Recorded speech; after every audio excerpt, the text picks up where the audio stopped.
Kupitia kwenu waandishi wa habari, ninapenda kuwataarifu wananchi wa mikoa ya Tabora, mkoa wa Kigoma na Watanzania kwa ujumla kwa maadhimisho ya maonyesho ya wakulima 88 kanda ya Magharibi inayojumuisha mkoa wa Tabora na Kigoma kwa maonyesho ya wakulima 88 mwaka 2026 yatafanyika katika viwanja vya 88 vilivyoko eneo la Ipuli, manispaa ya Tabora kuanzia tarehe 1 hadi tarehe 8 Agosti 2026.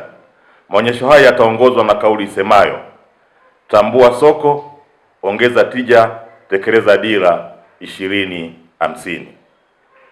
Ndugu waandishi wa habari, lengo la maonyesho haya ni kuonesha mafanikio, ubunifu na matumizi ya teknolojia mbalimbali katika sekta za kilimo, mifugo, uvuvi, misitu, ufugaji, nyuki, mazingira, utalii pamoja na viwanda vinavyoongeza thamani ya mazao.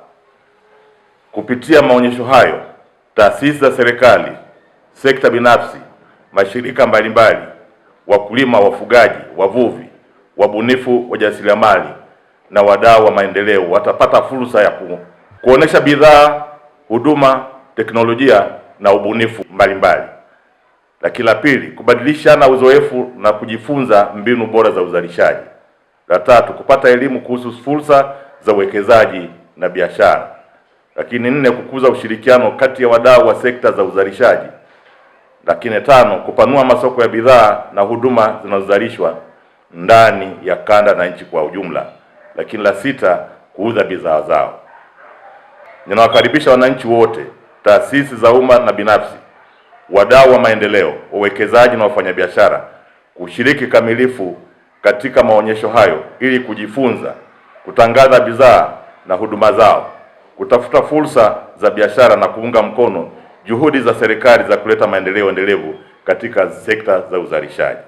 Aidha, wananchi wote wanahimizwa kujitokeza kwa wingi kutembelea maonyesho hayo na kutumia kikamilifu fursa mbalimbali zitakazopatikana kwa maendeleo ya kiuchumi na kijamii.